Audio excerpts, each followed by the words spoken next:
Malalaman ninyong katotohanan, ang katotohanan ang magpapalaya sa inyo. I am not the healer. Jesus Christ living in me is the healer. He is the same yesterday, today, and forever. Kung hindi siya magdududa sa kanyang puso, sa halip, bagkos, mananampalataya siya ng sinasabi ng kanyang bibig ay mangyayari. In living in the last days, you have to ensure your eternity. Prepare for eternity.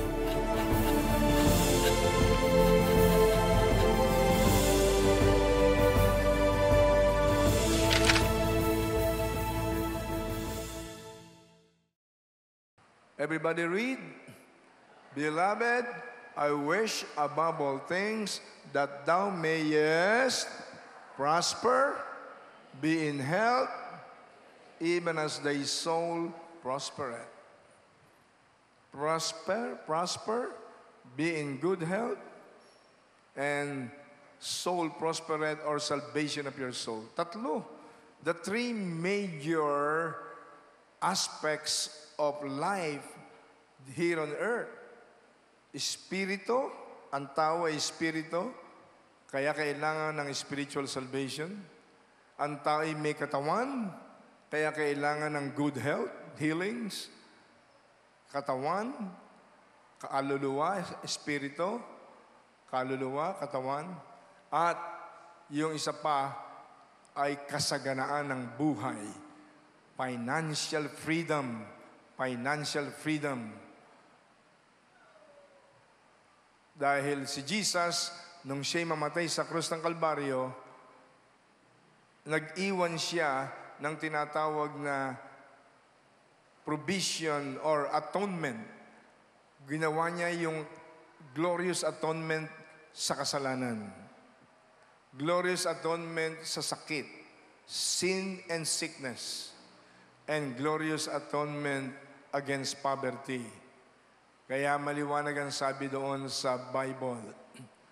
Tungkol sa spiritual, wala siyang kasalanan. 2 Corinthians chapter 5, verse 21, He knew no sin, but was made sin for us. Wala siyang kasalanan, kaya dahil siya pinanganak ng isang birhing babae, no touch ng kanyang kasintahan si Jose, kaya virgin birth si Jesus.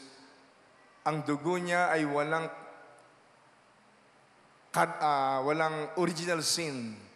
Kaya ang dugo lang ni Jesus ang kaisa-isang dugo sa langit at sa lupa na may kapangyarihang maglinis, maghugas ng kasalanan ng tao.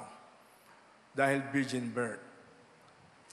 Siya na walang kasalanan ng magkatawang tao at mamatay sa krus ng Kalbaryo, ginawang kasalanan, idinagan sa kanyang lahat ng kasalanan ng lahi ng tao, panahon pa ni Adan at ni Eva, lahat ng kasalanan ng henerasyon ng lahi ng tao, past, present, and future, lahat ng kasalanan ay binigyan ni Jesus ng atonement. Atonement, yung provision for forgiveness, provision for freedom from the power and punishment of sins. Kaya yung kamatayan ni Jesus na dumaloy ang banal niyang dugo na walang bayad kasalanan, yun ho ang justification na ang sumasampalataya kay Jesus, tumatanggap kay Jesus, nabubuhay bilang tunay na Kristiyano, ay nakalaya na sa kasamaan, kaparusahan, at kapangyarihan ng kasalanan. Yung pinakapaloob sa 2 Corinthians 5:21, kaya ako, kayo at ako, na dating makasalanan, nung tayo ma-born again, yung tunay na na-born again. Hindi lahat ng pumapasok sa simbahan ay mga born again. Kahit na tayo magmembro sa lahat ng relihiyon, kahit sumapi pa tayo sa Jesus is Lord Church na walang itinataas na relihiyon, impyerno pa rin ang pasok natin. Pag hindi nakapasok sa atin ang Espiritu ni Jesus, hindi tayo nahugasan ng banal na dugo ng ating Panginoon, ay religious lang tayo but lost. So, yan ang sagot ng Biblia sa pangangailangan natin sa spiritual.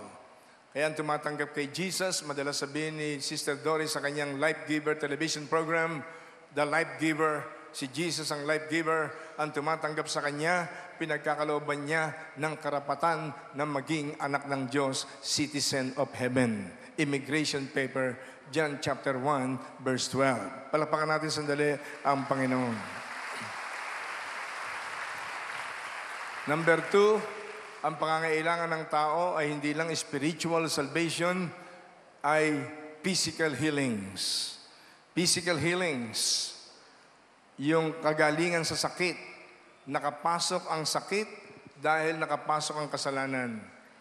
Doon sa Romans chapter 5 verse 12, therefore, just as through one man, referring to Adam, kay Adan, sin entered the world. Pumasok ang kasalanan sa mundo. And death through sin. Kaya pumasok ang kamatayan dahil pumasok ang kasalanan. Death through sin. Thus, death is spread to all men because all sin. Nung lalangin ng Diyos ang tao sa paraiso, walang kamatayan si Adan at si Eva. Nung pumasok ang kasalanan, natukso si Adan at si Eva, ni Lucifer na naging Satanas na nagkatawang ahas, ay bumaksak. Yung tinatawag na the great fall or high treason committed by Adam and Eve, yung ating unang-unang magulang. Pumasok ang kasalanan, at dahil pumasok ang kasalanan sa isang tao, through Adam, the first Adam, one man sin entered the world, and then death through sin. Thus, death is spread to all men because all sin.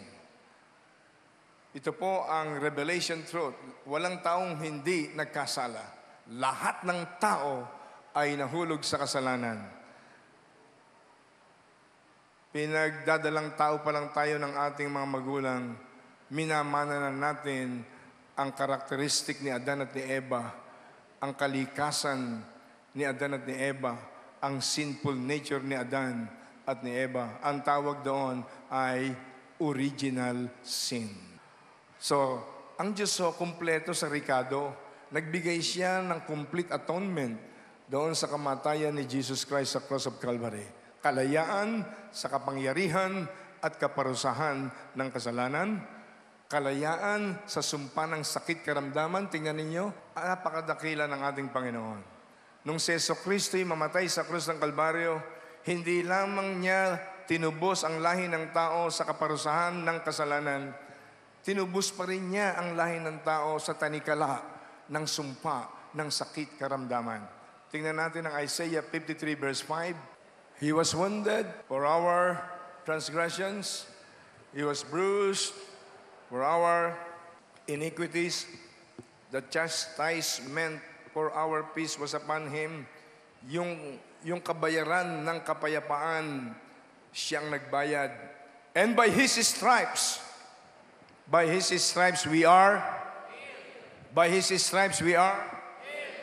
Hindi lamang tayo binigyan ng kaparaanan ng Diyos ng kaligtasan sa kamatayan sa impyerno. Binigyan tayo ng kaligtasan at kalayaan sa sumpa ng sakit karamdaman upang sa kanyang mga latay, kayo at ako, ay nagkaroon ng kalayaan sa lahat ng uri ng sakit karamdaman. Kung kaya nating manampalataya, kung kaya nating i-actualize ang ating faith,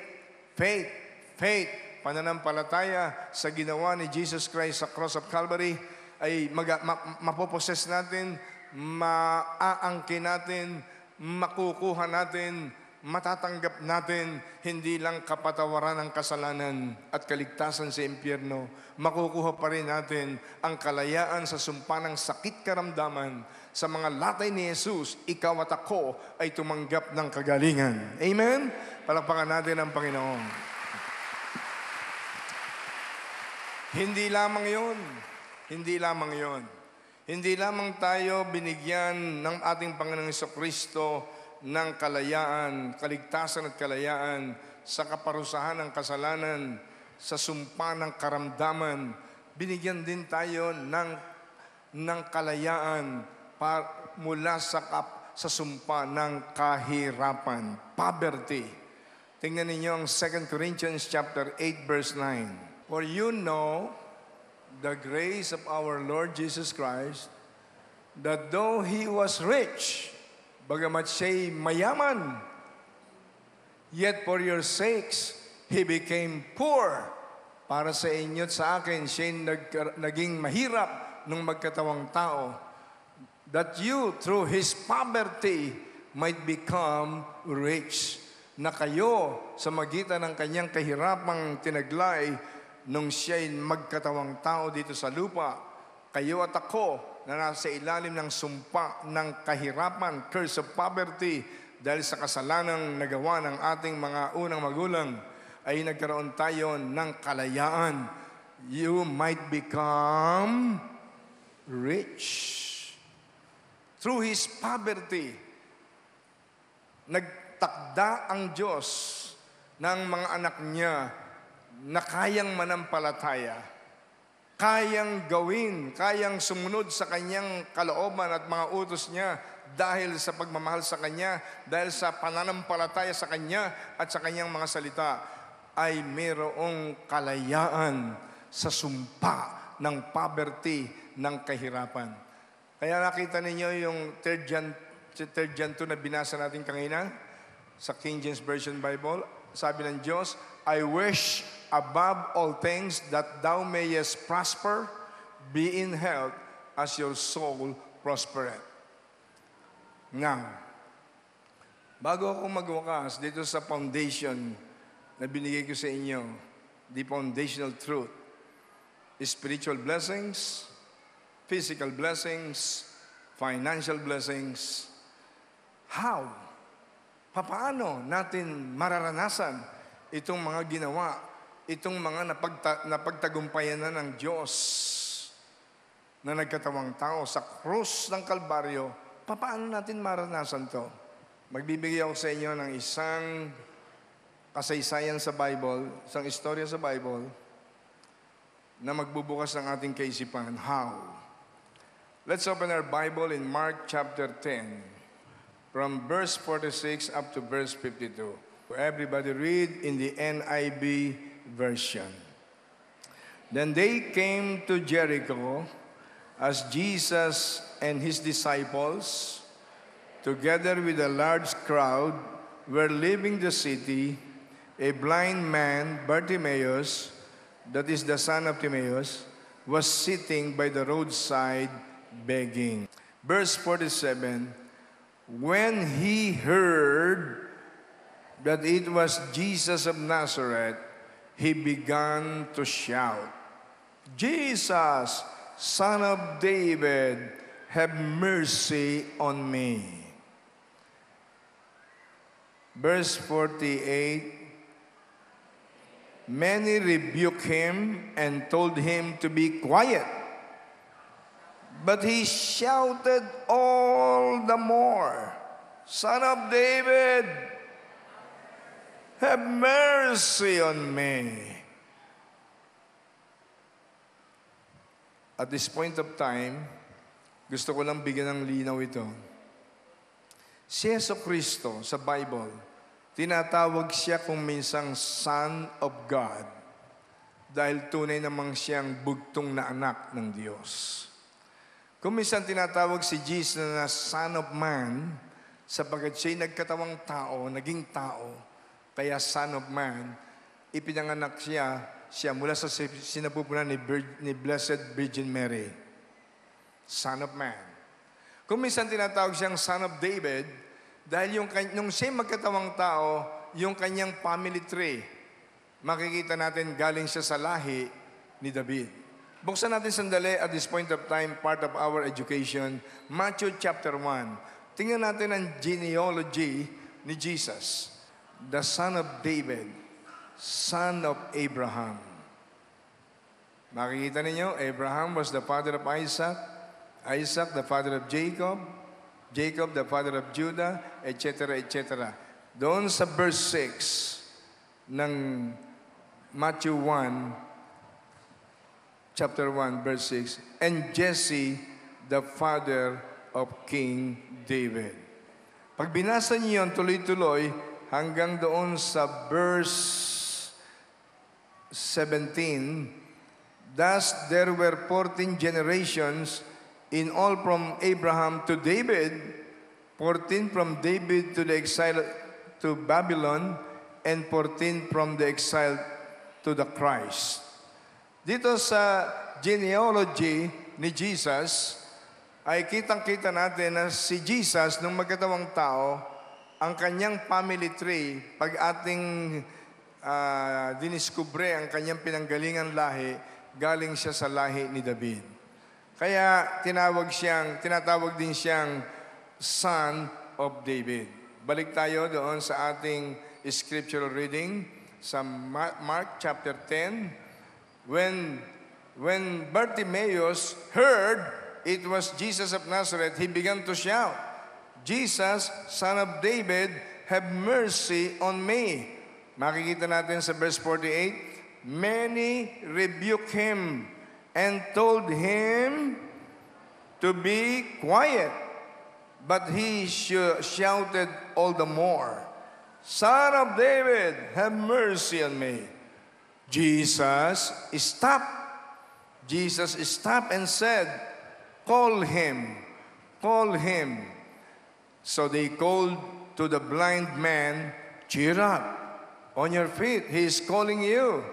Throwing his cloak aside, he jumped to his feet and came to Jesus. Verse 51, anong sabi ron sa verse 51 ng Mark chapter 10? Anong sabi ni Jesus? What do you want me to do for you? What do you want me to do for you? Jesus asked him. The blind man said, Rabbi or teacher, I want to see. Verse 52, go, said Jesus. Your faith has healed you. Your faith has healed you.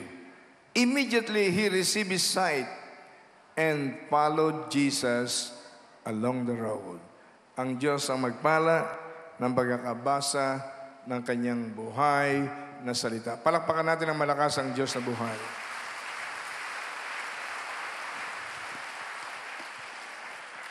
Papaano natin matitikman, matatanggap, mararanasan ang pinaghirapan ng ating Panginoong Jesucristo sa krus ng Kalbaryo, ang spiritual blessings, ang physical blessings, healings, divine health, at ang financial freedom, financial blessings?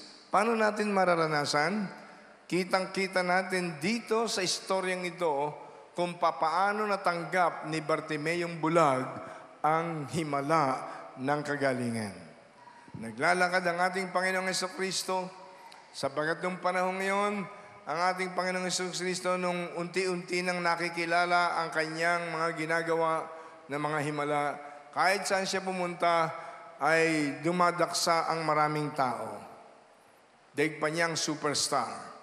Kaya nga meron siya mga pinagaling, ang sabi niya, huwag niyong sasabihin kahit kanino na pinagaling ko kayo. Bakit? Magkakagulo mga tao. Hindi pa dumarating ang oras para mabulatlat sa buong lipunan na siya nga si Jesucristo, ang Kristo na sinugo ng Diyos.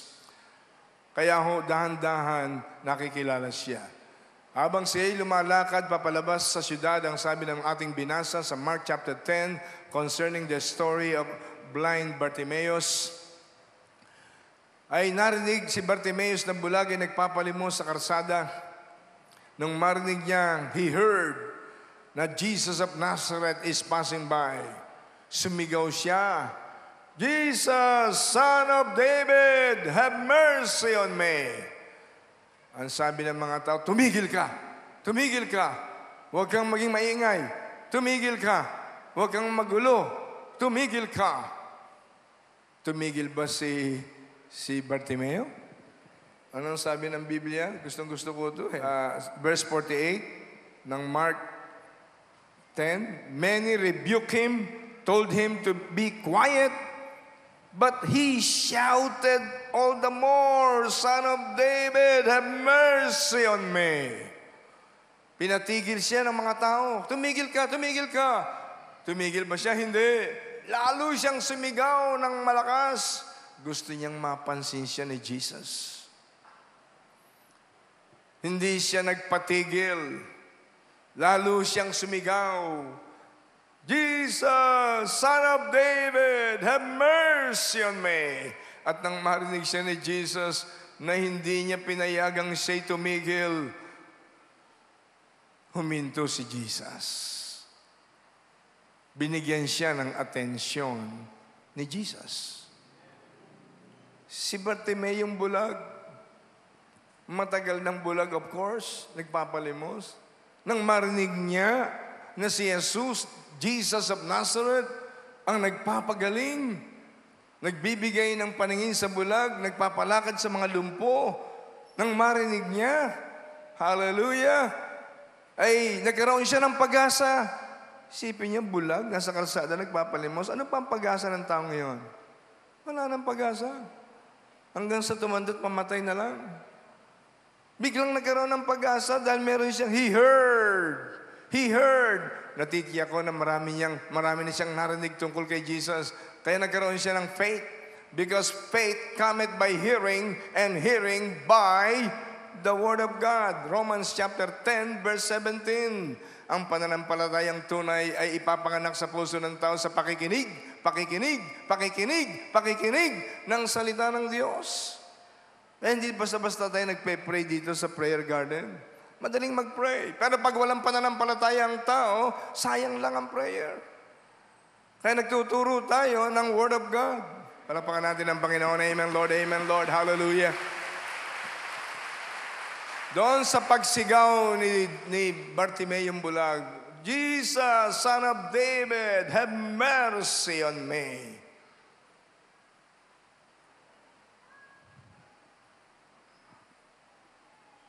Tumigil si Jesus. He stopped, called him. Verse 49, Jesus stopped and said, call him. So they called to the blind man, cheer up on your feet. He's calling you. Verse 50. Nung malaman ni Bartimeo yung nakuha niya ang atensyon ni Jesus, pinapatawag siya ni Jesus sa mga disipulo. Verse 50, throwing his cloak aside, he jumped to his feet and came to Jesus. Anong sabi ni Jesus? Verse 51, what do you want me to do for you? What do you want me to do for you? Nakita ba ni Jesus yung pananampalataya ni Bartimeo? Kitang-kita, damang-dama ni Jesus ang pananampalataya ni Bartimeo. Bakit? Pinatitigil siya, hindi siya tumigil. Marahil sabi ni Bartimeo, tagal-tagal ko ng bulag. Wala na akong pag-asa. Ang buhay ko sa maraming taon ay buhay na bagsak, walang pag-asa. Ngayong narinig ko, may pagkakataon akong makalapit kay Jesus, pipigilin niyo ako. No way! Wala naman kayong naitulong sa akin sa nakaraang mga panahon. Tapos pipigilin niyo akong makalapit sa isang taong tunay na Diyos na nagkatawang tao na siyang pinagmumula ng buhay ng kasaganaan, buhay na kalusugan, buhay na matagumpay. Pipigilin niyo ako? Jesus said, the thief, referring to Satan, cometh not but to steal, to kill, and to destroy. But Jesus said in John 10:10, I came to give life and have it more abundantly. Ang sabi ni Jesus in John 10:10, ang magnanakaw na si Satanas ay nandito sa lupa para magnakaw, nakawin ang pagpapala ng Diyos sa tao, nakawin ang kalusugan ng tao, magdusa ang tao, pumatay at magwasak ng buhay. Ako naman, ang sabi ni Jesus, ay nagpunta sa lupa para magbigay ng buhay at ng kasaganaan ng buhay. Alam yun ni Bartimeo, kaya wala nakapigil sa kanya. Pinipigil siya ng maraming, tumahimik ka. No way. Ito na ang pagkakataon kong maranasan at matanggap ko ang aking kalayaan sa pagiging bulag. Matanggap ko ang kalayaan sa sumpa ng sakit at karamdaman. Kaya sumigaw siya, Jesus, Son of David, have mercy on me. Binaliwala niya ang mga opposition. Doon pa lang nakita na ni Jesus ang kanyang pananampalataya. Pangalawa, ito yung mahalaga sa verse 50. Everybody read. Throwing his cloak aside, he jumped to his feet and came to Jesus. Alam niyo ba ibig sabihin ng cloak? During that time, ang gobyerno, marahil yung counterpart ng Department of Social Welfare and Development, DSWD, ngayon. Lahat ng physically handicapped people, nilalagyan nila ng balabal, clock. Para pag tumatawid sa kalsada, meron silang priority. Nakikita ng tao, bulag ito, bulag. Kailangan pagbibigyan nilang tumawid sa kalsada. Physically handicapped. Kita niyo sa Amerika, sa buong mundo, pag physically handicapped ka, meron kang special parking sa mga progresibong bansa. Meron kang, binibigyan ka ng suporta ng gobyerno. Handicap ka eh. Kaya meron kang balabal. Pag wala kang balabal, lalo kang maghihirap. Sapagkat hindi alam ng tao, baka masagasaan ka. Pag may balabal kang ganon na sumisimbolo o nagsasabing ikaw ay physically handicapped, ay pararaanin ka ng mga tao. Yon ang clock. Nakabalabal yon kay Bartimeo yung bulag na nagpapalimos. Nung marinig niya na gusto siyang pinapatawag sa ni Jesus, hinubad na niyang napakahalagang balabal. Sa mga bulag, sa mga handicap, physically handicap, mahalaga yun. Nag-aagawan doon ang mga physically handicapped people. Pag ikaw may balabal, may priority ka sa lipunan. Pero ang ginawa ni Bartimeo, hinubad niya at tinapon niya. Hindi na kita kailangan. Matatanggap ko na kay Jesus ang himala na aking kailangan. Hallelujah! Praise God! Oh, glory to God. Anong sabi ni Jesus nang siya mailapit na kay Jesus, verse 51, what do you want me to do for you? What do you want me to do for you? Anong gusto mong gawin ko para sa iyo? Tanong, hindi ba alam ni Jesus na si Bartimeo bulag? Alam na alam niya. Bakit tinanong pa niya, what do you want me to do for you? Anong gusto mong gawin ko sa iyo, Bartimeo? Bakit tinanong ni Jesus yan? Maraming tao, bulag, ayaw makakita ng katotohanan. Maraming tao, physically blind and spiritually blind. Maraming tao kailangan ng kaligtasan ng kanilang kaluluwa, kagalingan sa sakit karamdaman, kalayaan sa utang, kalayaan sa curse of poverty, sa kahirapan, kalayaan sa mga works and wiles of the devil, pero ayaw makalaya. Ang gusto ng Panginoon, tinanong si Bartimeo, what do you want me to do for you? Anong gusto mo? Anong gusto mo na gawin ko para sa iyo? God wants you and me to be specific. God wants me and you to be specific. Maraming mga Kristiyano tamad manalangin. Lord, bago ako matulog, bless my family, bless my wife, bless my husband, bless my children, bless us. Thank you, Lord. In Jesus' name, amen. Good night. Be specific. Kahit mahaba ang prayer mo, bago ka matulog, be specific. You tell your God yung kailangan mo. Sabi ng Bible, ang mga tamad ay hindi kakain. Sa pag-aaral ng salita ng Diyos, pakikinig ng salita ng Diyos, pagbubulay-bulay ng salita ng Diyos, pag-attend sa mga worship services na katulad nito, maging masipag ka. Sapagkat nakikita ka ng Diyos. Nakikita ka ng Panginoon. Kinakailangan matuwa ang Diyos sa iyo. Kapag ang Diyos ay hindi natuwa sa iyo, manalangin ka man ng 1,000,000 beses araw-araw, kung posible yan, bali walang panalangin, walang pananampalataya. What do you want me to do for you? Anong sagot doon sa tanong na yon? Verse 51, sabi ni Jesus, what do you want me to do for you? Jesus asked him. The blind man said, Rabbi or teacher or Lord, I want to see. I want to see. Gusto ko po makakita. Sawang-sawa na ako sa pagpapalimos, Panginoon. Sawang-sawa na ako sa pagpapalimos. Gusto ko namang mabuhay, hindi sa tulong ng iba. Gusto ko ang buhay kong ito magkaroon naman ng kabuluhan. Minsan lang kong mabuhay sa mundong ito. Ayokong maging pabigat sa aking pamilya. Ayokong maging pabigat sa aking kapwa. Ayokong maging pabigat sa gobyerno. Gusto ko naman maging productive ang aking buhay. Gusto kong makakita, Panginoon. Gusto kong makita ang katotohanan ng buhay. Because Jesus said, you will know the truth, and the truth shall set you free. Amen? Palapakan natin ng Panginoon. Amen.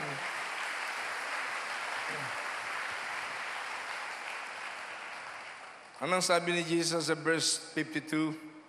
Go, said Jesus, your faith has healed you. Immediately he received his sight and followed Jesus along the road. What do you want me to do for you? That my blind eyes might see. I want to see, Lord. Gusto kong makakita nang hindi ako maging pabigat sa lipunan. Gusto kong makakita nang maranasan ko naman ang pangako mong kasaganaan ng buhay. Gusto kong makakita nang maranasan kong kasaganaang pang-spiritual, kasaganaang pangkatawan, kasaganaang pang-pinansyal. Maranasan ko ang tunay na buhay bago ko tumanda't tuluyang mamatay. Hallelujah. Tinatanong ni Lord ngayon sa inyo, sa akin, what do you want me to do for you? What do you want me to do for you? Si Jesus ang nagsabi sa Matthew 28 verse 18, all power in heaven and in earth is given to me. Sabi ni Jesus, ang lahat ng kapangyarihan sa langit at sa lupa ay nasa aking kamay. Ano ang gusto mong gawin ko sa iyo? What do you want me to do for you? Sabi ni Jesus sa Matthew 18 verse 20, if there are 2 or 3 gathering together in your name, in my name, I am in their midst. Kapag may 2 o 3 nagkakatipon sa kanyang pangalan, siya ay nasa kanilang kalagitnaan. Kanina po si Jesus ay nakatayo sa inyong kalagitnaan, sa ating kalagitnaan, sa magitan ng kanyang banal na Espiritu, sa magitan ng kanyang presensya. Hallelujah! Ano ang gusto mo na gawin ko sa iyo? Sa ibang talata ng Biblia, kaya mo bang manampalataya na kaya kong gawin ang gusto mo?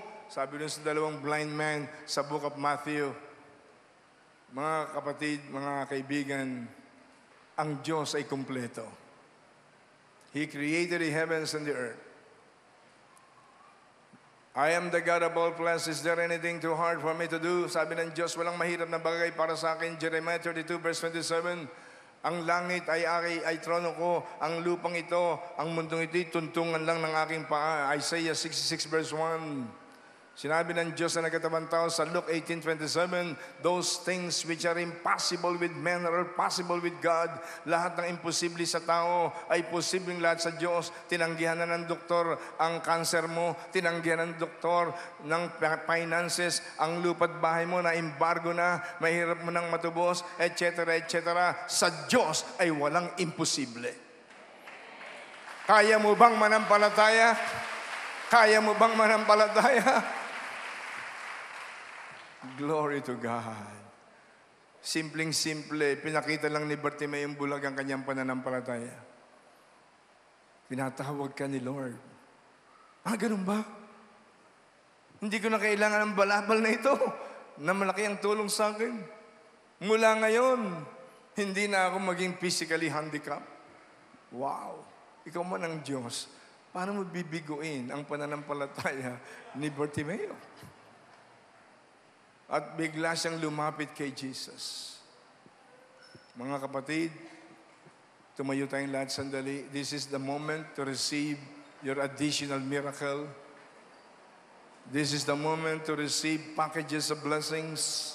Tandaan natin ang sabi ni Jesus sa Matthew 11:28, anyone who labor, who is heavily laden, heavily burdened, come to me, and I will give you rest. Sino man ang nabibigat ang lubha, may mga pasaning sobra-sobrang problema, kabuntok na problema, lumapit lamang kayo sa akin, bibigyan ko kayo ng kapahingahan.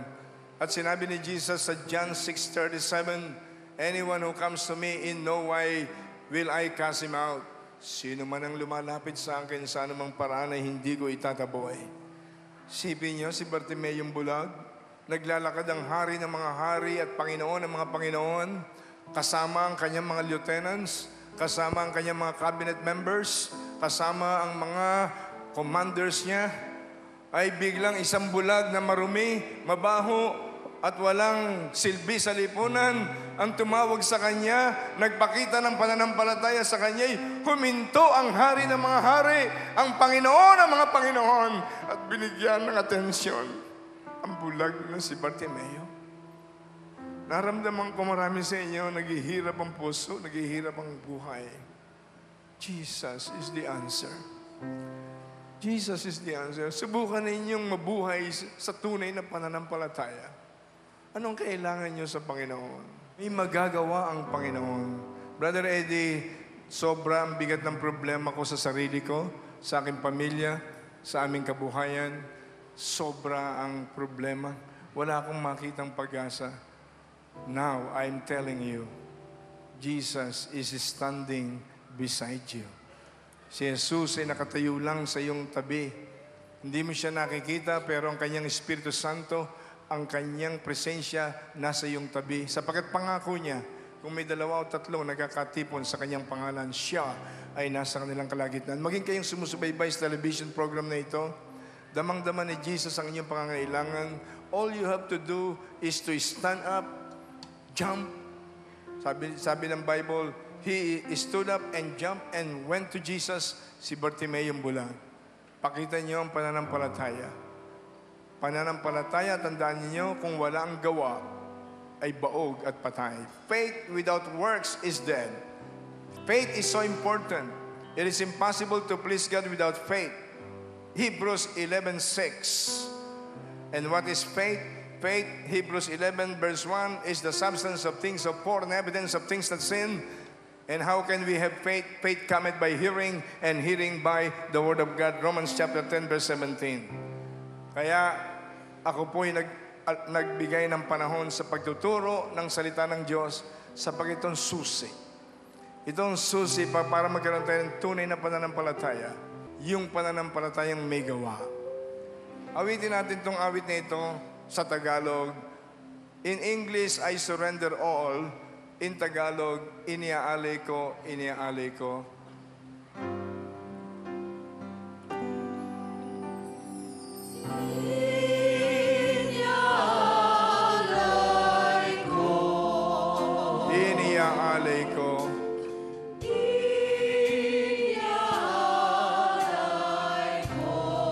Lahat sa iyo, Kristo, iniaalay ko. Ang lahat sa iyo, Kristo, iniaalay ko. In English, I surrender all, I surrender all. I surrender all. I surrender all.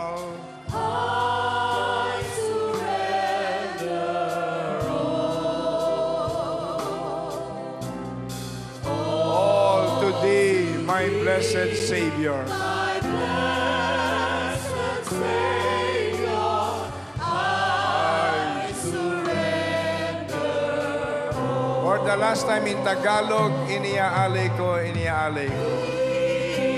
Iniaalay ko. Now sing it prayerfully with faith for the glory of God. Ang lahat sa iyo, Kristo.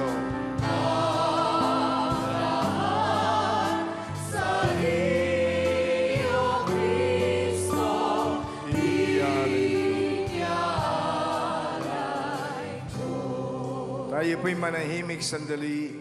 Ialay natin muna ang ating buhay sa Panginoon. Yumuko tayong lahat sandali. Taas natin ang ating kamay sa langit, symbolizing we're surrendering our life to Jesus. Just follow me with a simple prayer. Sumunod lang kayo sa maikling panalangin ito kung bukal sa puso ninyo ang tunay na paghahandog ng buhay kay Jesus. Pagsuko ng inyong buhay, yumuko tayo at pumikit.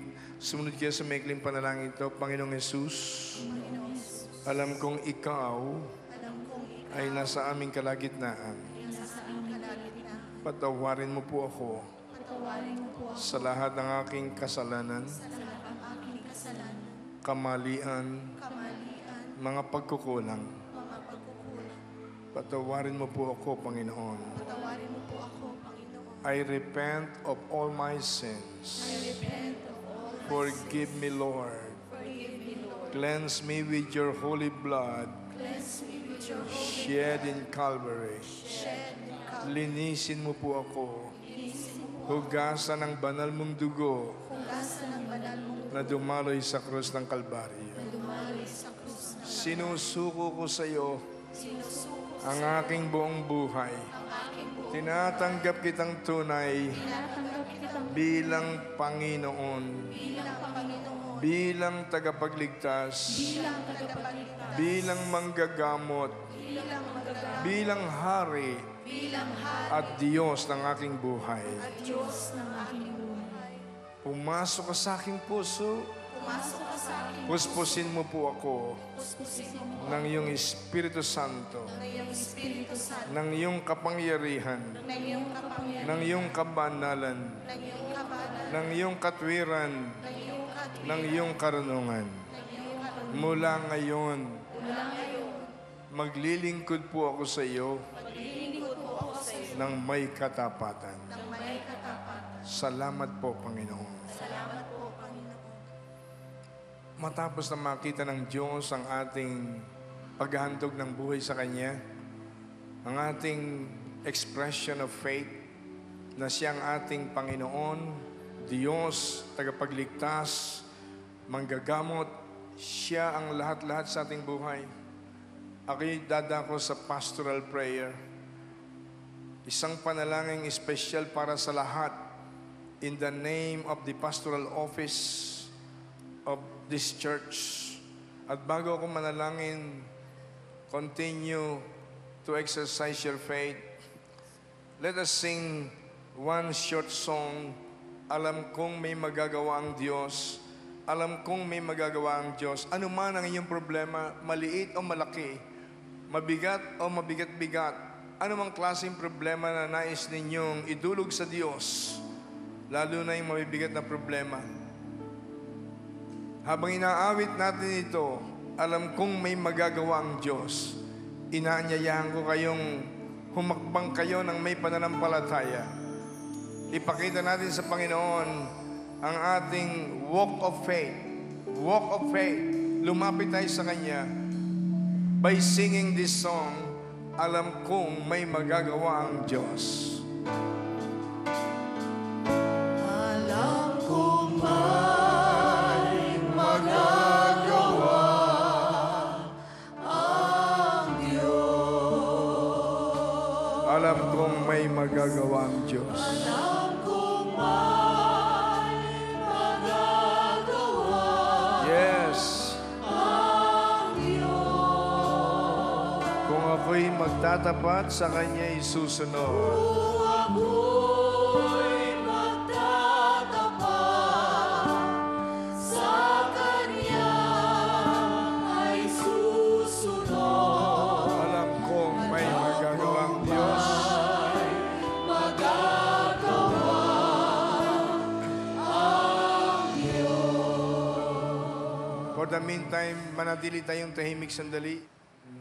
At habang ako'y nananalangin, iusal ninyo, buksan ninyo yung bibig, Sabihin lang ninyo, Jesus, Jesus, Jesus, I need you. Jesus, I love you. Jesus. Sige, patuloy niyong buksan niyong bibig. Sabi ng Romans 10:13, whosoever shall call unto the name of the Lord shall be saved, shall be healed, shall be blessed, shall be delivered. Yes, yes. O Diyos, amang sumasalangit, sa tanging pangalan na imbugtong na anak na si Kristo Jesus na nangako na anuman ang hingin namin sa iyo sa kanyang pangalan, ibibigay mo ng malubos ang aming kagalakan. O buksan mo ngayon, O Diyos, ang lahat ng bintana ng kalangitan at iunat mo ang iyong mapagpalang kamay, mapaghimalang kamay, mapagpagaling na kamay. O iunat mo ang iyong mahabang kamay mula sa kalangitan. Idantay mo sa mga lalaki at babaeng ito na lumalapit sa iyo, Panginoon, katulad ni Bartimeyong bulag, sila'y lumalapit sa iyo. Hallelujah. At pinangako mo, Panginoon, sino man ang lumalapit sa iyo, hindi mo itataboy. At sino mang lumalapit sa iyo, ibibigyan mo ng kapahingahang nagtataglay ng mga himala, ng mga pagpapala, ng kanilang pangangailangan. Panginoon, inilalapit ko ngayon sa iyo ang mga lalaki at babaeng ang ibang kamay ay nasa bahagi ng kanilang katawang may sakit. Ang isang kamay naman ay nakataas at may pangangailangan sa iyong ibang pangangailangan, Panginoon. Lord, sagutin mo po ang kanilang pangangailangan. Isupply mo ngayon ang kanilang pangangailangan according to your riches and glory by Christ Jesus. Nothing is impossible to you. Ang mapagpala, mapaghimalang kamay ng Diyos ay nakapatong sa ating lahat ngayon. Mula rito sa harapan hanggang dun sa dulo. God is not limited by distance, space, and even time. At maging sa inyong mga sumusubaybay sa television program na ito, inaabot kayo ng Diyos. God is not limited by distance, space, and even time. Release your faith. Release your faith. Hallelujah. Utter the name of Jesus, the name that is above every name. Panginoon, sa pangalan ni Kristo Jesus, ang sabi mo, anyone can ask anything in your name, and you will give it, Lord. You will give it, Lord. Ibibigay mo ang mga humihingi ng pagpapala, humihingi ng himala sa pangalan mo, Panginoong Jesus.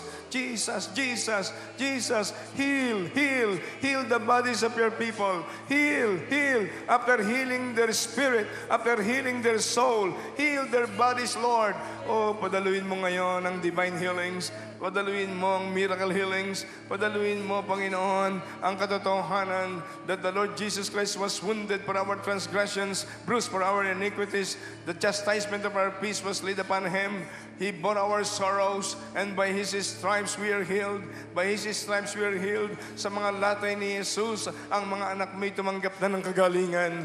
Yes, Lord, yes, Lord. I rebuke sicknesses. I rebuke diseases. I rebuke pain. I rebuke all causes of this sickness and disease. I rebuke them all. I cancel them by the holy blood of Jesus shed in Calvary. I declare you were healed. You were healed by the stripes of Jesus. You were healed by the stripes of Jesus. You were healed by the wounds of Jesus. You were healed by the holy, holy, holy blood of Jesus shed in Calvary. You were redeemed from the curses of the law. You were redeemed from the curse of sickness. You were redeemed from the curse of poverty. You were redeemed from all kinds of curses of the law.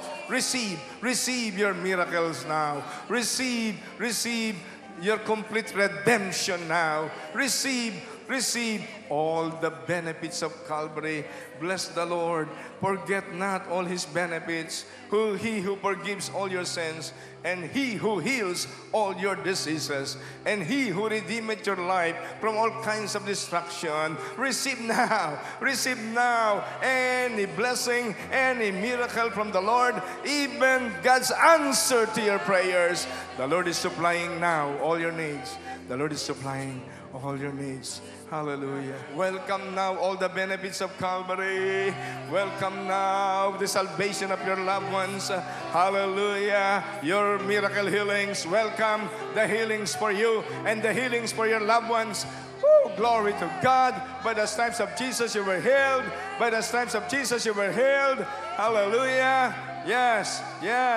Yes, workers, you can lay, if you're led to lay your hands on them, lay your hands, receive your miracles. Now I command now mountains of problems in your life.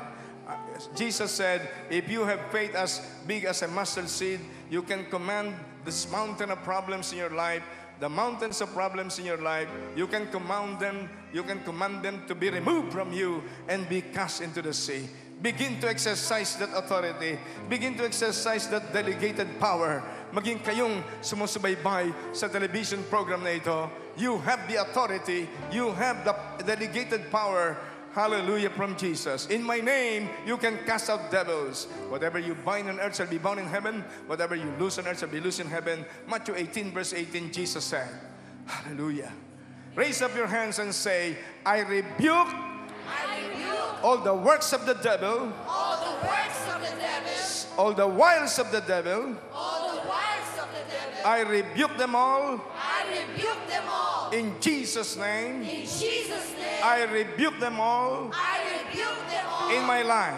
In my life. In Jesus' name. In Jesus' name. All spirits of oppression, All spirits of oppression, disappointments, disappointments, frustrations, frustration, hopelessness, hopelessness, discouragement, discouragement, all kinds of sicknesses and diseases, all kinds of sicknesses and diseases, spirit of poverty, spirit of poverty, financial bankruptcy. financial bankruptcy. I rebuke you all. I rebuke you all. Get out of my life. Get out of my life. Get out of my family. Get out of my family. We are redeemed We are redeemed by the holy blood of Jesus, by the holy blood of Jesus shed in Calvary. shed in Calvary.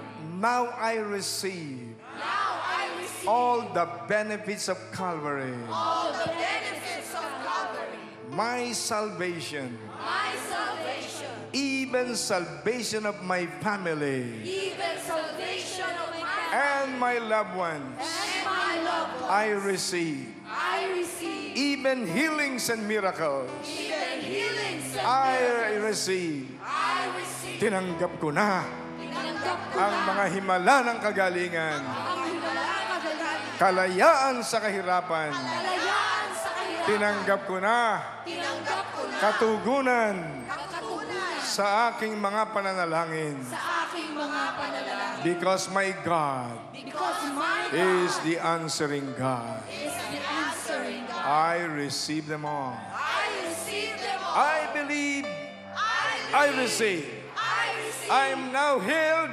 I am now here. I am now victorious. I am now victorious. I receive I receive all heavenly blessings. all heavenly blessings. Salamat, Panginoon. Salamat, Panginoon. Mula ngayon, Mula ngayon, katulad ni Bartimeong bulag, katulad ni Bartimeong bulag, ako'y nakalapit sa iyo. ako'y nakalapit sa iyo. Tinanggap ko na Tinanggap ko ang lahat ng pagpapala, ang lahat ng pagpapala, lahat ng himala, lahat ng himala, nanggagaling sa kalangitan, nagagaling sa kalangitan, mula sa Diyos na buhay. mula sa Diyos na buhay. Tinanggap ko ng lahat Tinanggap ko ng lahat ang pagpapala ng kalangitan. ang pagpapala ng kalangitan. I will serve you, Lord. I will serve you, Maglilingkod kami sa iyo.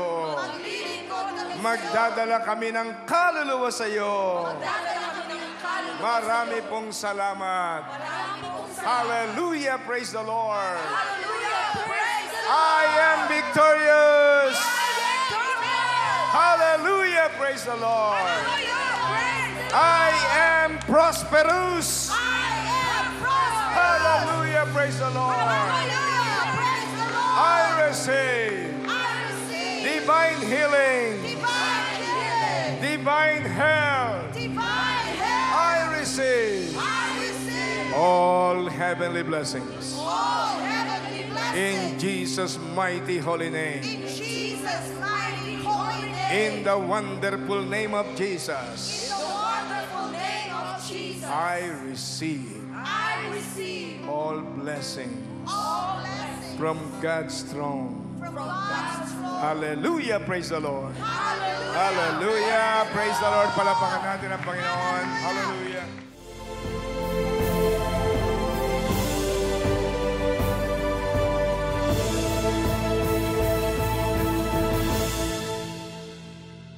partner with us by sending your donations to Light TV Ministries Foundation Incorporated. Bank details: Bank of the Philippine Islands. Account name: Light TV Ministries Foundation Incorporated. Account number 004031006401. Swift code BOPIPHMM, Manila, Philippines. China Banking Corporation. Account name: Light TV Ministries Foundation Incorporated. Account number 102500001426. Swift code CHBK PHMM, Manila, Philippines. Thank you for partnering with Light TV, God's channel of blessings.